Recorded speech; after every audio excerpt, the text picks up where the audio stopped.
I'm, first of all, Dave Rowland. I'm the CTO at the Audio Squad group. We have two main brands. First of all, the Prism Sound brand that makes high-quality audio interfaces and desktop converters. And then on the software side of things, we have the Tracktion brand that makes software synthesizers for creating weird and wonderful sounds, and also the DAW waveform and the open source Tracktion Engine that provides sort of the backbone for it. When I'm coding, I mostly work on the Tracktion Engine side of things, so that's kind of the non-UI bits, although I have done a lot of UI in the past. For those of you who aren't really aware of what a DAW is, this is just a short sort of 10-second video of roughly what it looks like. You have a bunch of audio tracks that are kind of top to bottom, and then you have inputs on the left, content in the middle, which we call clips, which can be MIDI, like key events, and then audio clips, and then a whole bunch of effects on the right-hand side, and then you record different people, mix them together, and produce a stereo or a surround sound file. So I want to start really with a quote from Titus Winters, which goes, "Software engineering is programming integrated over time." This also appears in the software engineering at Google book. And it may seem simple, but it introduces an important distinction between programming, which is the act of writing code, and engineering, which introduces a time element. And what I really wanted to talk about is the fact that we often talk about performance on an individual code element. So how do we make this piece of code faster? But we sometimes forget that when we're engineering, there is a time element to this performance. Things can change. The code changes, engineers change, the platforms change. So how do we take an engineering approach to performance? So I'm going to split this up into a few chapters. First of all, we do a quick overview of audio systems, just so I can share my domain, and it might provide a bit of context to some of the examples later on. Then we'll start to build up some terms, and with a view to kind of how we can build a system for benchmarking. Then we'll look at some optimization tools and techniques, and finally try and bring it all together with looking at multi-threading and how CPUs and memory play into that. So first of all, audio systems. At the center of most digital audio systems, you have some kind of computer, and inside that is usually a piece or many pieces of software, like we saw before, the DAW. And into that, you might have a MIDI keyboard, which is like a piano keyboard, but just provides events like notes and pitches. But you want to get audio out of the computer, and you typically use an audio interface for this. And that converts the digital signal to the analog signal, which goes to your speakers. But you also are interested in an input path, maybe microphone, guitar, that kind of thing. So it also converts the analog signals into the digital signals and sends that to your computer. In the analog domain, you can think of audio as a continuous wave, and the digital audio interface will sample this. So it converts that analog wave into a bunch of digital samples. It doesn't do this continuously, though. It chunks it into blocks. So what we really get is something that looks like this. And then we process these blocks a block at a time. But of course, we don't just have an input path, we have an output path. So the analog to digital converter is doing one thing. The computer is processing a block of audio and then sending it out to the DAC ready for the speakers. So it really looks something like this. And because we have this input and output and we're block-based, we have this, we've introduced a block of latency because we can't process the signal that's currently coming in. And we call this round-trip latency. And because we have these DACs and audio DACs that have real-time deadlines, they need to produce a signal to send to the speakers. If the computer processing takes too long, then we will have missed that real-time deadline, and typically it will just send a block of silence. This is important because although it doesn't look too bad, this sharp transient where the signal comes back in is really distinctly audible as a click or a pop. And you might think, well, why does that matter? Well, perhaps if you're this person at home who's making some electronic music on their computer in headphones, it might be slightly annoying. But if you're these people who might have paid £100, £200 to go to a live concert, and things start dropping out and you've got amplified loudspeakers that are shooting out bursts of noise, then that's obviously a bit of a failure there. Because this is recoverable, we tend to lump digital audio into this kind of firm real time. It's not complete system failure, but it's certainly a degradation of quality of service. And I spoke about this at length, the techniques that we go into to try and meet our deadlines with Fabian at Meeting C++ a few years ago. So now on to benchmarking. Like I said, I'm going to build this up kind of from the ground. So first of all, what are benchmarks? Well, they typically measure the time it takes to execute some piece of code. And we use that to assess performance characteristics and hopefully in a structured, repeatable way. And if we do this, it means we can look for trends. We can identify regressions. So when performance gets worse for some reason, we can actively measure optimization attempts. So, when we're trying to improve performance, has it actually improved? And also, it enables us to compare between environments. If we make things better on one environment, has it got worse on another, or does that scale across all of them? We also have different levels of benchmarks. So it's a kind of a sliding scale, but on the micro end, we're typically measuring a single component or task, a few lines of code maybe, and this means we're typically looking at low-level details. So instructions, cache misses, branch mispredictions, that kind of thing. And I like to think of these in similar to unit tests, so that kind of scope. On the other end of the scale, we have macro benchmarks, which typically measure a whole system. And because they're measuring a whole system, they're much higher level. So we're interested in things like throughput or total execution time, less the kind of low-level instructions. And I like to think of these as similarly to integration tests. So we're measuring multiple components of a system. And the other interesting thing about macro benchmarks is they typically more closely map onto what your users will see. So in audio, if you're rendering 30 seconds of audio at a particular sample rate, if you improve your benchmark so that gets quicker, your user will probably see that as well.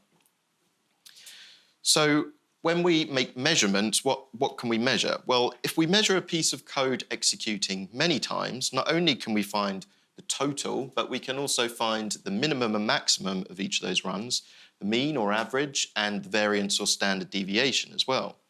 And each of these things are useful for different reasons. So the total execution time is useful for macro characteristics, like I just said, but the max is useful for the worst case scenarios. In real-time systems, it's particularly useful because you know if your real-time deadline is 5 milliseconds, yet you have code that's taking longer than 5 milliseconds, you will get buffer underruns.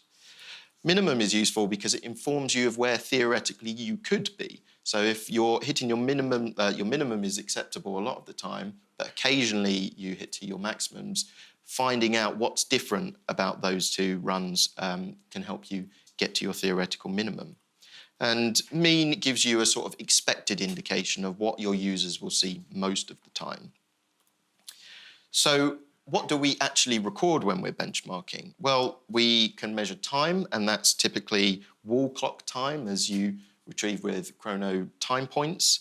And again, this indicates what a typical user will see because that's how we experience the world. But it's very environment independent. If you have users that might have different hardware, different CPU clock speeds will yield shorter execution times if they're higher clock speed. So there's another thing we can measure, which is the CPU timestamp, and this measures clock cycles. There's a few advantages to this. First of all, it's a lot less overhead to measure. We'll see a benchmark of this in a minute. So if you're doing very micro benchmarks, you typically don't want to measure the overhead of calling something like stood chrono.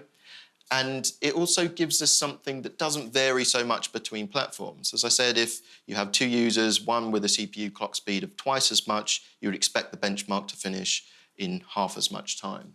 Now, that's not completely true because typically a CPU with twice the clock speed is going to have different caches, it's going to have different pipelining, perhaps different instructions. So it doesn't hold completely true, but it can give you a rough idea. So can I have a quick show of hands who's seen QuickBench before? Good. If you haven't, definitely check it out. It's very useful.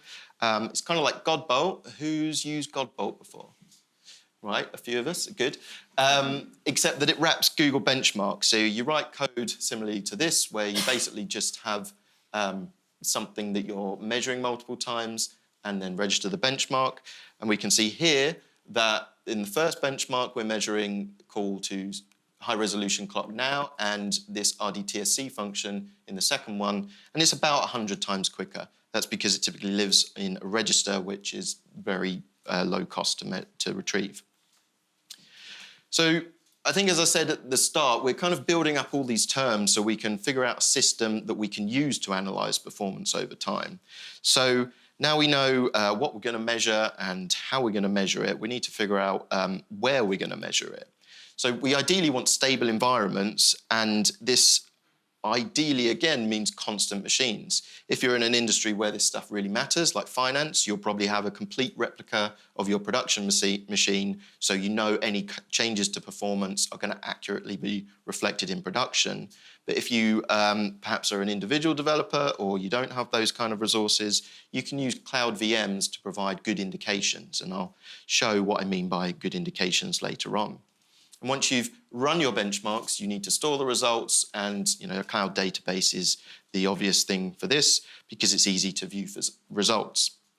There is another thing that I haven't managed to implement yet, which is automatic notifications. I would like to see benchmarks and performance in a similar view to code coverage and things like that. So if you can integrate them with GitHub checks, when your performance decreases, much like if your tests fail or your code coverage decreases, you'll get a notification to say, you've made some changes that have significantly affected the performance of your code base. And that's something that you don't see that often.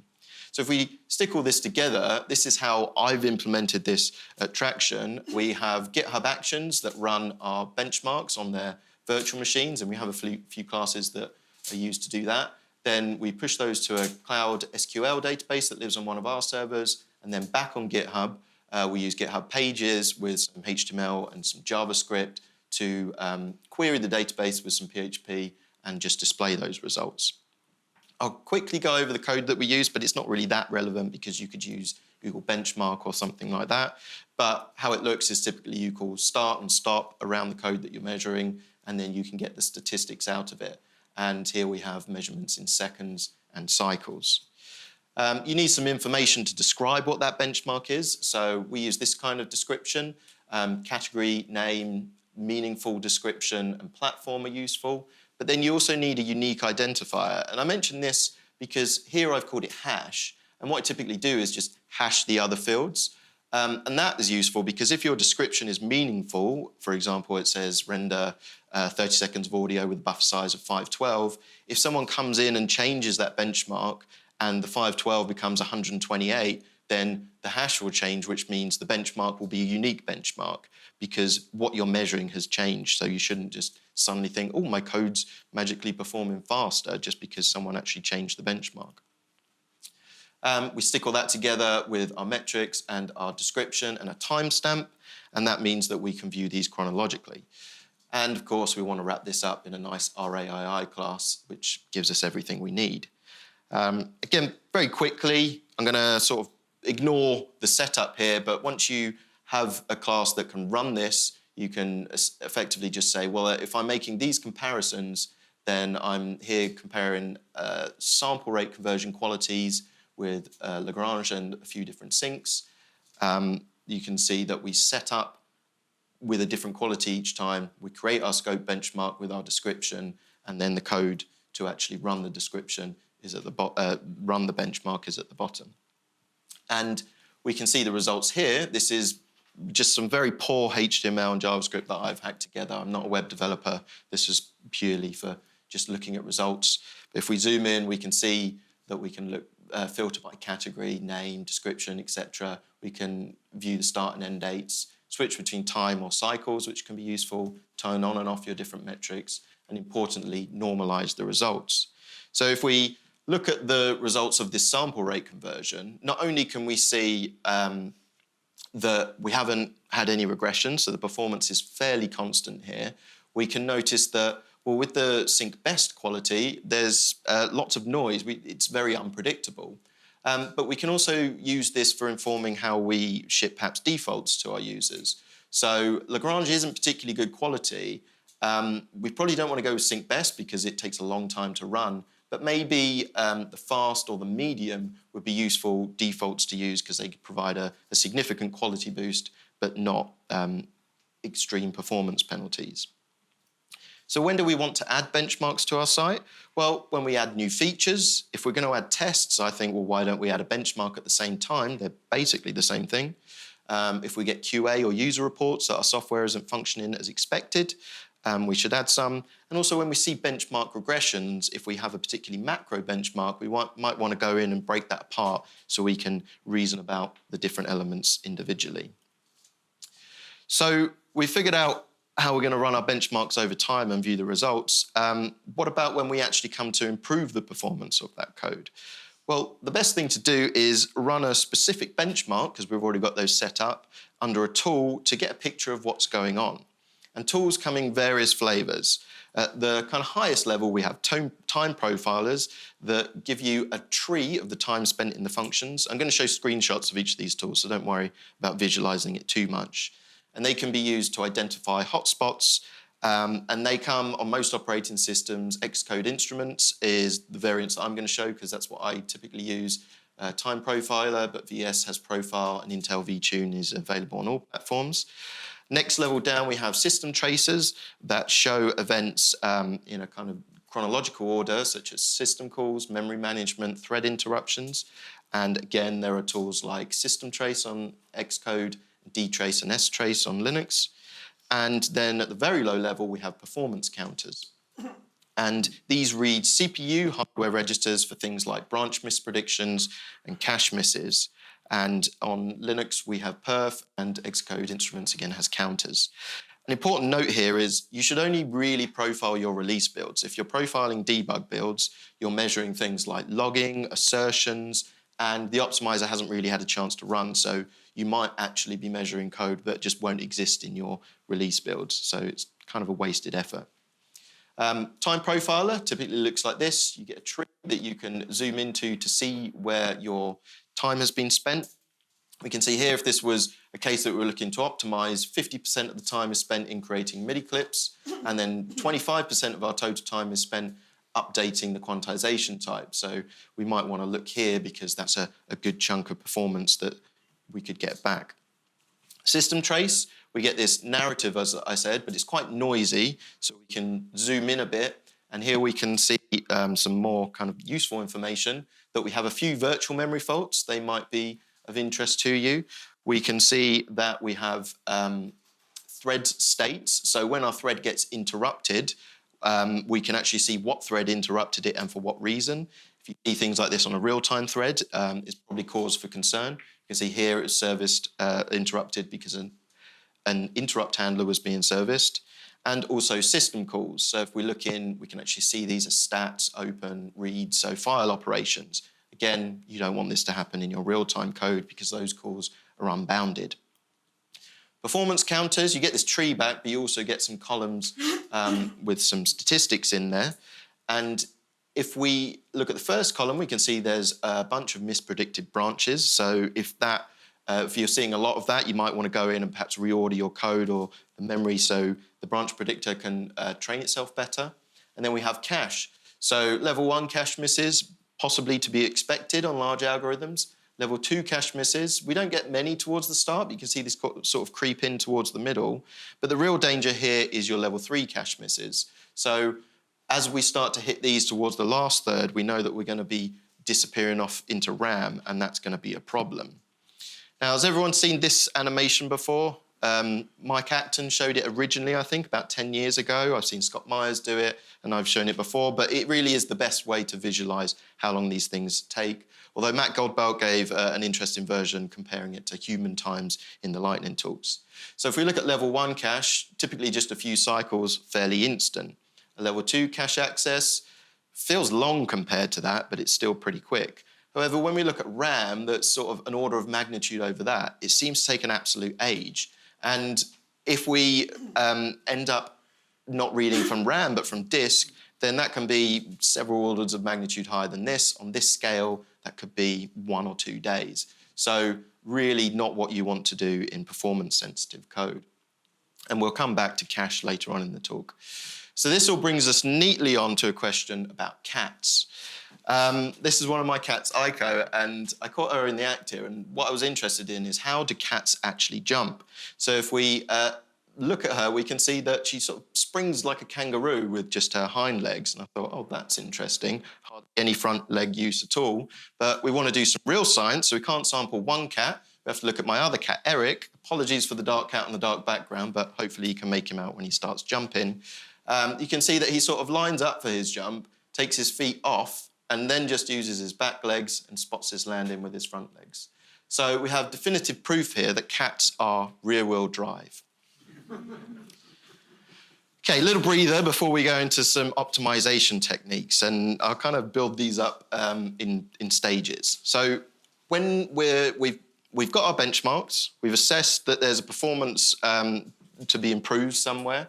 We've run some tools, so we've looked at hotspots, and then we need to figure out how to improve that performance. So the simplest form of optimization is just to not do some work. You'll be amazed when you start digging around profile traces that you'll see chunks of code that you just don't expect to be there, and perhaps you can remove them or take them out of loops, that kind of thing. You might see things like memory allocations, and these can typically be improved by sort of reorganizing how you allocate memory, possibly by reserving. But you might need to think of alternative ways that aren't that simple. You can evaluate lazily, where rather than computing a result as soon as the data that it depends on changes, you just kind of do it when it's required. Or more often in UI code, you evaluate things asynchronously. So, some stuff happens, some data changes, and then you just post a message, and then later on, you compute some result that you might need. And this enables things like screen repaints and mouse events to still happen, and it keeps your applications feeling responsive.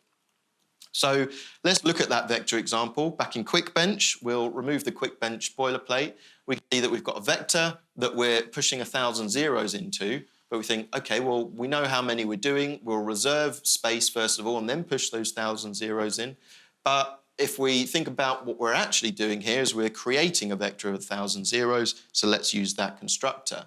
And as you can see, we get roughly a 2x performance every time we do this. So that's, very small changes for some good returns here. Next up, identifying the work that can be combined. So we can combine work in time in one of two ways, really. First of all, we can evaluate in parallel. This typically means on multiple threads. And the thing to note here is you might need to change your algorithm and actually make it worse in terms of complexity, or do additional things like copy your data so multiple threads can process different elements or compute different things at the same time, and then combine those results into what you originally wanted. So, different ways of thinking about the problem. The other way is to use SIMD instructions, which stands for single instruction multiple data, where if you're doing usually mathematical things like multiplies, add, rather than doing one at a time, you can do 4 or 8, depending on your instruction set. The other way of combining work is in an algorithm. So one thing we do in audio a lot is display waveforms, like I showed at the start, and there's some on my shirt, actually.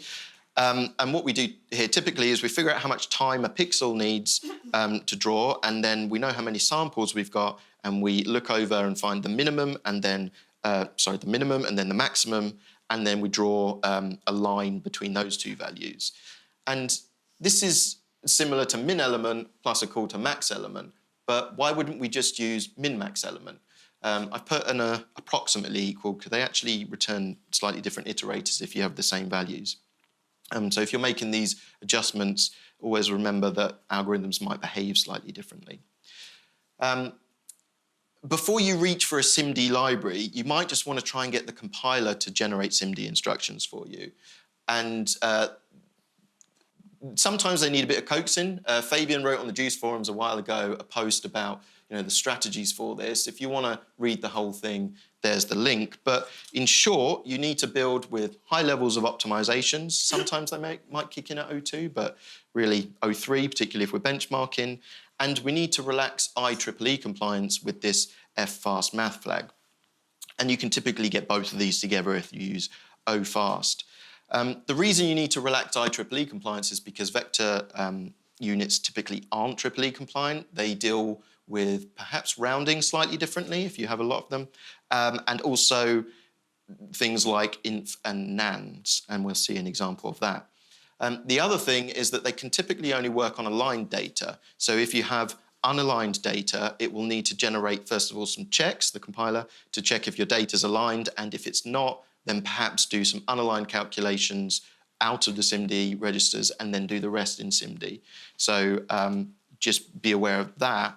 And new in C++, I think 23, Timur and Chandler worked on this stood assume aligned flag, which is a hint to the compiler to say, no, I'm guaranteeing this data is going to be aligned.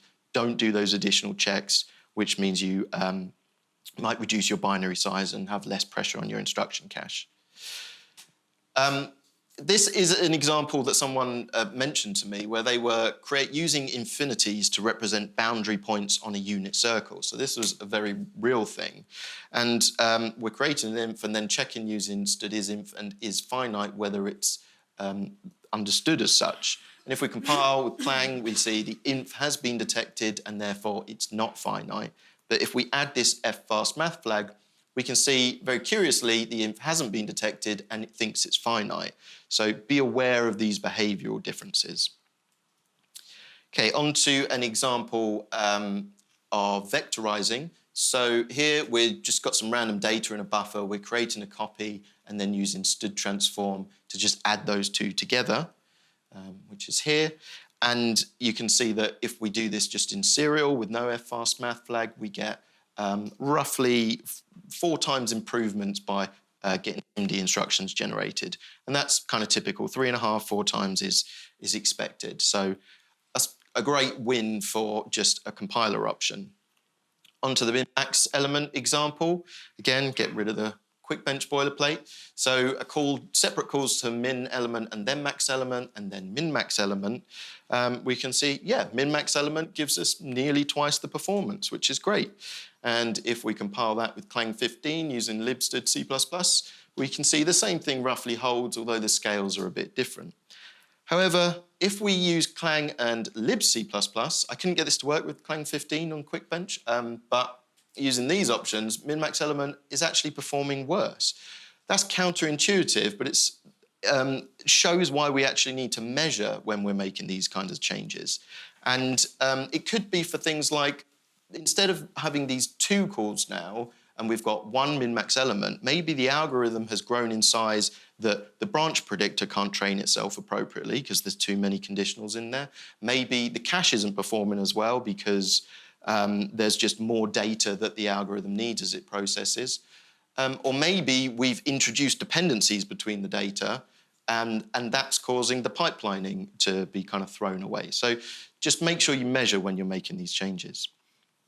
Okay, third thing, reducing algorithmic complexity. So again, typically we find the areas from profilers, and then we could think about reworking our algorithms to reduce that complexity. And we talk about complexity in terms of big O notation. We have O1, which is constant time, so where the complexity doesn't really relate to our data size. Log n, where every increase in data is a smaller increase in our complexity, then linear, and then into our exponentials and so on. So it's just kind of useful to visualize those things. If we are making changes, however, we need to make sure that our algorithms actually work the same way, and that includes our contracts, our pre and post conditions. And of course, having tests around this saves us time and stops us introducing mistakes. So here's an example from the codebase I work on. An edit is kind of like a project, and every time we create items in that project, like tracks, clips, plugins, they need a unique handle. And this can be called a lot if you're copy and pasting, I don't know, like a few thousand clips, then you're going to need to generate a lot of these in essentially one message dispatch. So I narrowed it down to this was the expensive function call. And the first thing we see is there's a note here that says this may be slow under heavy load. Keep an eye open for this in case a smarter caching system is needed. So that's kind of annoying because whoever wrote it, if you knew it was going to be slow, why not just make it faster in the first place? But in all fairness, we have to say, well, this is following the rules of optimization, which is to not optimize prematurely. So I sort of tried to dig into what this was actually doing. And our state here is really, you can think of it like an XML tree. So it's a big tree of string and value pairs. And what we have to do is iterate through all of that recursively every time this function's called and look at the property to see if it's an ID declaration. And if it is, then convert the value from a string typically into this integer type ID. So no wonder this is slow. It's a bit more complicated than that though, because you could be in the middle of a copy-paste operation or a drag and drop where you might have an ID in an object that isn't actually currently part of your model. So we have to kind of pull those in as well. Then we sort these IDs and then we do a sort of linear scan through them to see where the first gap is and then return that. So I thought about this and I thought, well, surely the replacement should just be this. We have a number and we just want to return a new number each time so we can just create this monotonic variable that increases. And I thought, well, it's a good idea to add that with an assertion to check that we're never creating duplicate IDs at runtime. We need to know where to start though. So the first time this is called, we do essentially the same operation as before, looking through the tree, but rather than looking at for the first gap, we find the end of the current ID in use and then go from there. And if we look at the performance, we can see massive improvement. This is about 100 times increase and, for more complex models, even more. And if we zoom out in time, we can see that performance, we've had no regressions, it stayed pretty flat. And if we zoom in time to just the most recent few weeks or months, we can see there's a whole lot of noise here. And this is what I was alluding to when you use virtual machines or kind of non-dedicated benchmarking machines. You get this jitter. But for this kind of thing, at a UI level, we're talking about a few tens of milliseconds. So this isn't really anything to worry about. So in summary, what have we done with this? Well, we've reduced the complexity from roughly 2n to constant time 0.1, but the behavior has changed. Remember, instead of finding that gap and then returning it, the ID now always increases. And that means that it could wrap if stood numeric limits uint64t max times is called. But is this a problem? Well, we've got 18 times 10 to the 18 of these numbers, which is quite a lot of tracks, clips, and plugins. I was speaking with Timor because he had a similar concern with implementing read, copy, update. He said, well, actually, when you think about this, you can create 1,000 items every millisecond for 300 years and you'd be safe. So probably not an issue for a desktop audio application, but if you're making a spaceship that could last that long, you might need to think about it. But the important thing here is the contract has stayed the same. It still returns a unique ID, and of course we've checked that with an assertion. So on to caching. So there's many different ways to kind of cache things, but the first port of call might be thinking about if data is accessed and manipulated in the same way frequently, it might be faster to store the manipulated data somewhere and just use that. There are difficulties introduced when we do this, such as keeping track of the cache, another thing in our program, and also the dirty state, and knowing when to clean up the cache. At some point in your application, that cache data might no longer be used ever. So we need to figure out when we're going to remove that so we can free up the memory. You think of things like the Myers singleton pattern where they're function local statics, they're not going to disappear until your program exits. And of course, they use additional memory, and we'll come back to why using additional memory could be a problem. So really quick example, we have MIDI clips, which are a bunch of notes, and we loop them in time because that's typically a musical thing to do, and because we want to iterate them in our real-time thread, we create a cached version of the loop sequence so we don't have to deal with loop boundaries and things. So the simplest way to cache this is just with a unique pointer. Create it mutable so we can delete it or get it from const members. And then when we have a function call that wants to get the sequence loop, we check if it's null pointer, and if it is, create our cache loop sequence, and then we can just return this. And then when a note is added or removed or the pitch changed, we can simply delete that pointer and then only recreate it when someone actually wants to use it. And that's an example of this lazy initialization that I spoke about earlier. Finally, reducing memory footprint.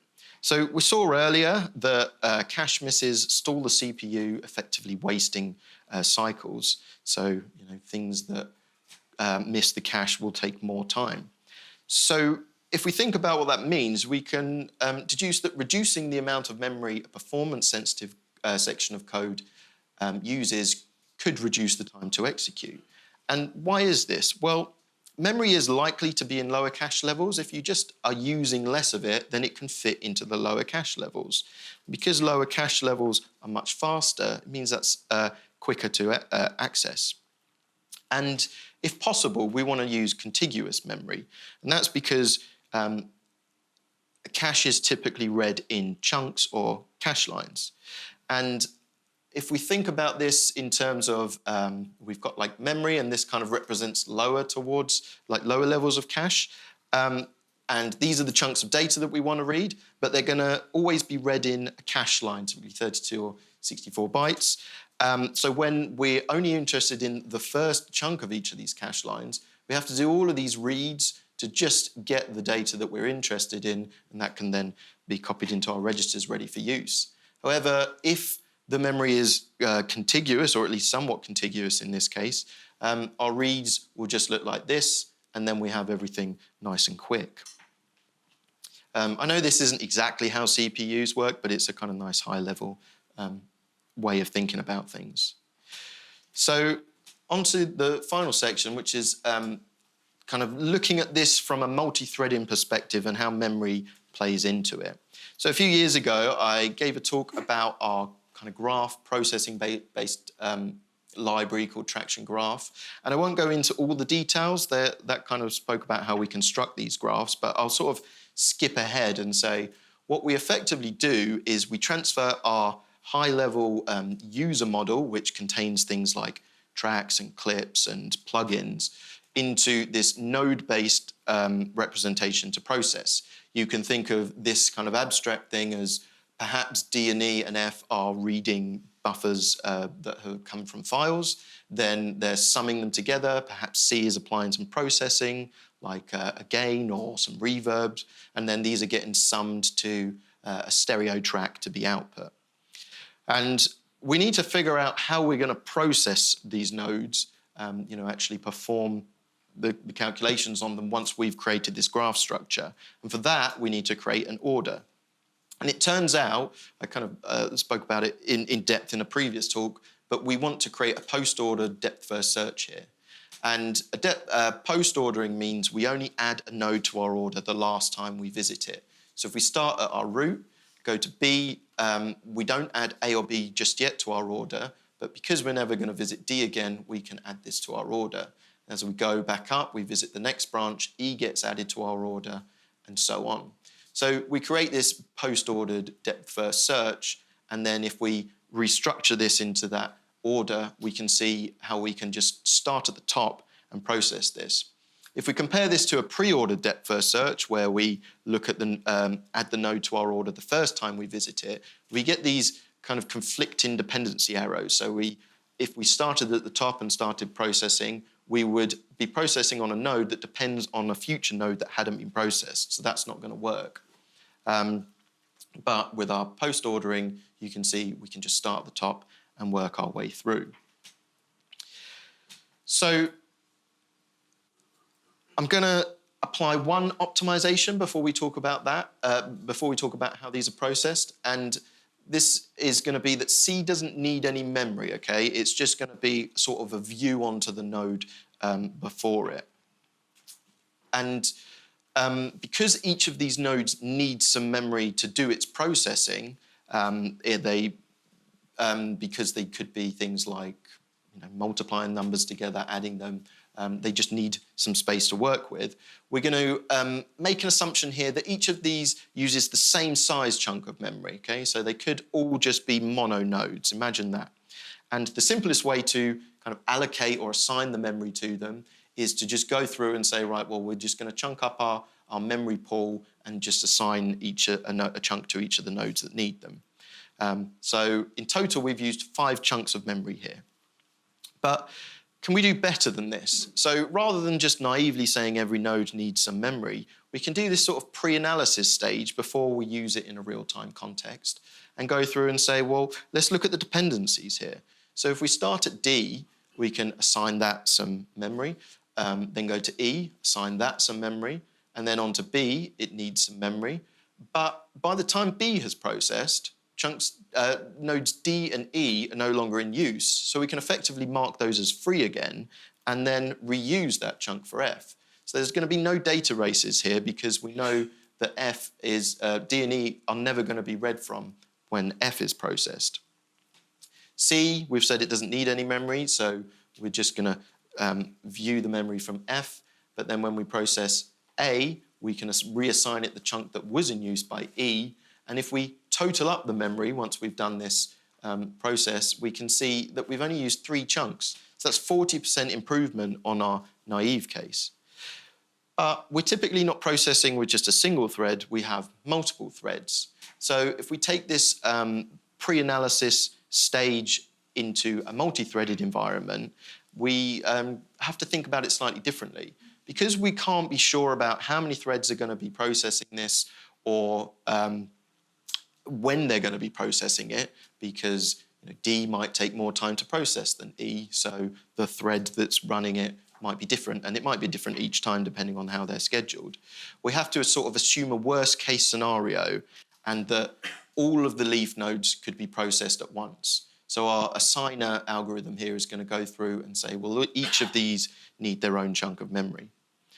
Then we kind of go up the graph here and say, well, B and E are going to be processed, B and C are going to be processed next. So B needs a chunk of memory, C doesn't, but by the time A comes to be processed, D and E are completely done, so the memory they were using is back in the free pool and can be reassigned to A.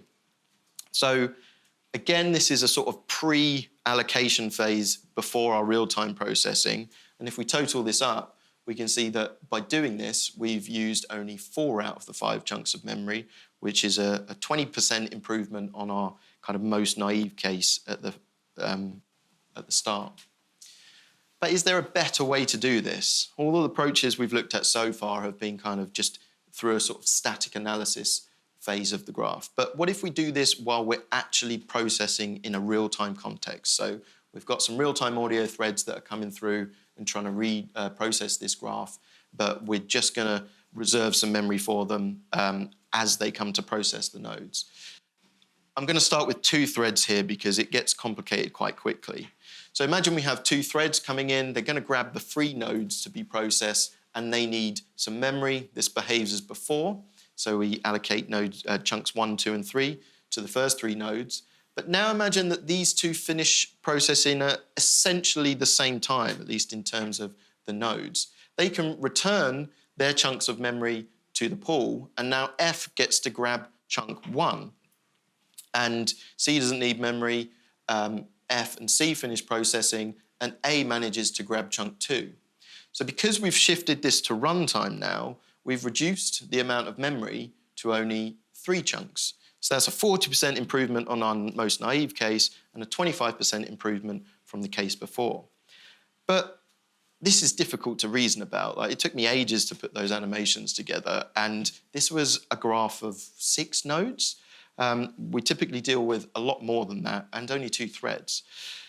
And how much mileage we get from this is going to vary depending on the graph size, so how many nodes do you have, the graph structure, how wide versus how deep it is, how many threads can process at a single time, and also the node memory size.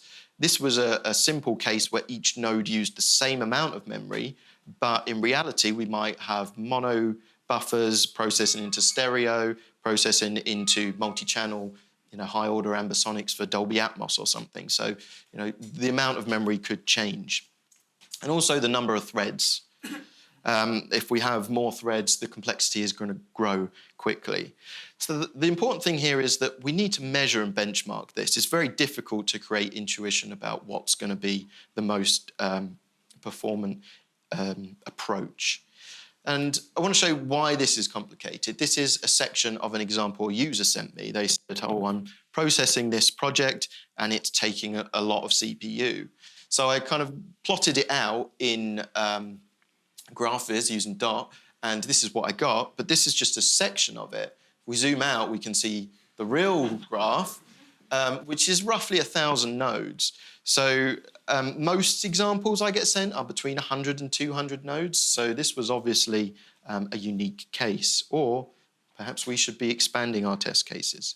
So I created a benchmark to process this, and then I processed this most naive memory allocation approach where each node has its own memory, and these were the results I got. You can see there's a lot of jitter here, and this isn't unusual when you're using multiple threads, but this is where that worst case scenario, those maximum times, come into play. Then I spent quite a bit of time creating this node-based allocator, the runtime allocator, and ended up with this graph. And I thought, well, this is great. Performance looks like it's improved. But actually, the old performance lives almost completely underneath this graph. So we know that using less memory is better. So why is the performance worse? Well, what's probably happened here is that the overhead of using less memory has outweighed the cache benefits. And this is because there's additional complexity in this runtime assignment. We need a multiple writer, multiple reader, lock-free queue to marshal all this thing across. And the contention on that has probably slowed things down significantly. But it might be different on more constrained platforms. If you're running an embedded system, you might be able to reason about this a bit more. This is running on desktop platforms where other things might be running, scheduled. There's a lot going on in a computer. It might be different if you have a different graph configuration. If you, as I mentioned, different structure, nodes, memory, channel counts, all of those kind of things can determine how this actually performs. So what we might kind of lean towards in the end, if we're going to draw a conclusion, is that we might need some heuristics of when to adapt. What is the best strategy to use depending on the current circumstance? And I think the key thing to take away here is this is why benchmarking is important, because we kind of need to understand how this stuff performs rather than just trying to make guesses in complicated systems. So I hope you've enjoyed listening to me. I know it's the last thing of the conference, so you can all get a drink or try and catch our trains, whatever it is. You can catch my work on GitHub. Dero Audio is my handle. Twitter, possibly. I'm not really on there anymore. Past presentations and the slides for this will be on my presentations GitHub. And if you want to look at any of the code that I talked about, most of it comes from our Tracktion Engine open source code base. So thanks very much. Any questions?